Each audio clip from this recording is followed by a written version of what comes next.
new hospital under construction in Camagüey.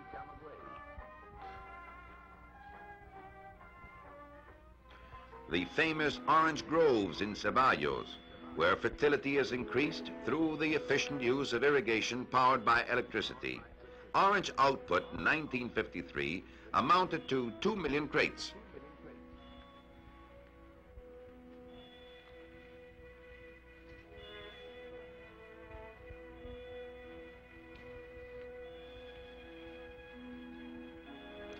In the numerous ranches of the Camagüey Plains are to be found the best pasture lands on the island. Camagüey is the largest cattle raising province of Cuba. Total value of the Cuban cattle industry is estimated at about 100 million pesos. The value of annual consumption of the various products derived from the cattle industry is estimated as follows. Meat, 64 million pesos. Cheese, 3.5 million pesos. Hides, 3 million pesos. 90% of Cuban farms raise cattle.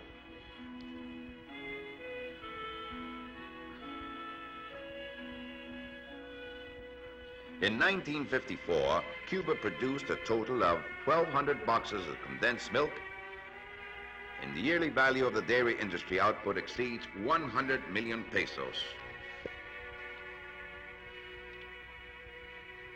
Modern sawmills like this one in Camagüey turn out 20% of the wood used in the country.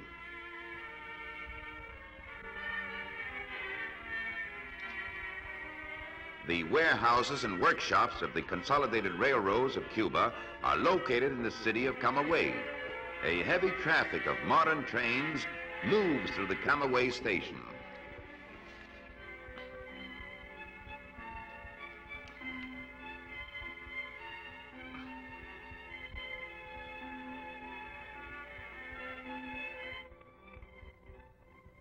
The Camagüey electric station has a total capacity of 14,500 kilowatts and consists of 4 units, 2 of which, of 5,000 kilowatts each, were installed recently. The rich province of Camagüey uses electric service quite extensively for both agriculture and industry. The people of this province have learned to use electric power to great advantage in improving the yield of their cane fields and orange groves, as well as to increase the industrial output from the many products derived from the flourishing cattle business, with beneficial effects on the living standard of that region. To meet adequately the growing demands for electricity in this province, the company recently has started to build at Vicente, near Ciego de Ávila, a new steam electric plant of 10,000 kilowatts capacity, which will cost over 3.5 million pesos, and which ought to be ready for service in October 1956.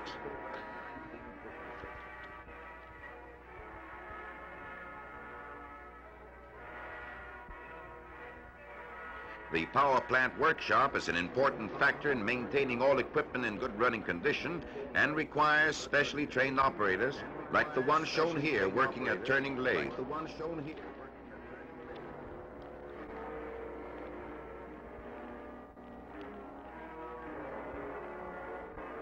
Santiago de Cuba, cradle of rebellion and patriotic heroism. Padre Pico Street, one of the oldest of the capital of Oriente province. The Cuban natural scenery changes entirely in its easternmost province. The majesty and ruggedness of this geography are impressive. The Moro Castle at the top of Santiago de Cuba Bay.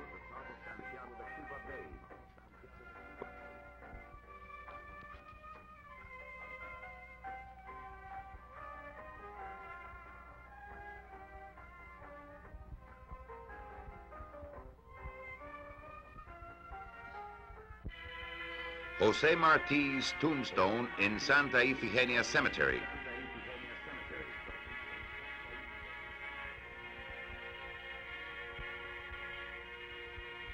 House where Antonio Maceo was born.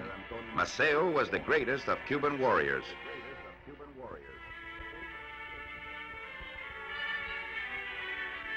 San Juan Hill, battlefield of the Spanish-American War. Historical fort at San Juan Hill. Tomb of the Unknown Soldier. Monument to the glory of the victorious Cuban warrior. Tasteful mangoes of El Caney, the most delicious of the many Cuban varieties.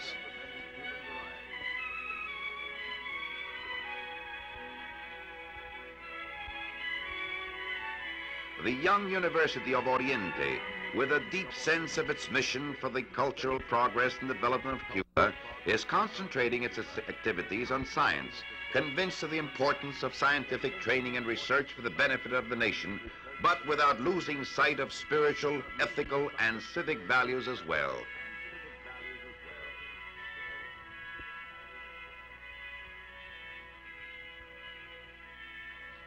The fame of Cuban rum is worldwide. The old Bacardi plant in Santiago de Cuba is the largest rum factory in the country.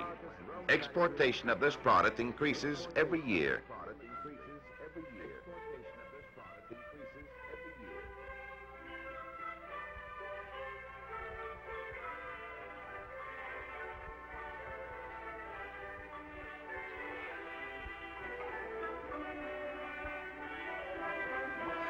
Modern cement factory in Santiago de Cuba.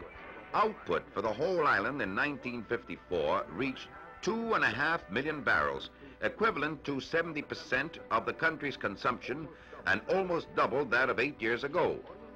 Oriente has its own network, independent of the central system, which serves the territory from Campechuela to Guantanamo. Its 3 electric plants in Santiago, Manzanillo, and Guaso have a total generating capacity of 26,800 kilowatts. In Santiago, 2 units of 5,000 kilowatts each have been installed recently, and in the near future, work will begin on an 8th unit of 10,000 kilowatts, which will cost around 3 million pesos, and which it is hoped will be in operation by July 1957. And so, friends, you have seen the enormous strides made by Cuba in recent years and the important role played in such progress by Cuban Electric Company, which supplies more than 90% of all the electric power used in Cuba. Over the past 9 years, the company has invested nearly 100 million pesos in new facilities to meet the growing demands of the country. Today, it has a total generating capacity of 267,000 kilowatts, which ought to be increased to approximately 380,000 kilowatts by 1960. But to continue the adequate financing of its vast expansion program, Cuban Electric needs the cooperation of the Cuban people through their participation in the purchase of the company's first mortgage bonds. These bonds possess 5 important characteristics. First, they bear an annual interest rate of 5%. Second, they are guaranteed by the solid security of all of the company's properties, valued at over 225 million pesos. Third, the interest coupons are paid promptly. Fourth, the bonds are listed on the Havana Stock Exchange and therefore are easy to sell in the open market. And fifth, they may be conveniently used as security for loans. Yes, it's hard to find a better investment or one that offers as many attractive features as the first mortgage bonds of Cuban Electric Company. These bonds can be purchased through any broker member of the Havana Stock Exchange or from the firm of Merrill Lynch, Pierce, Fenner & Bean, or at any of the offices of Cuban Electric Company.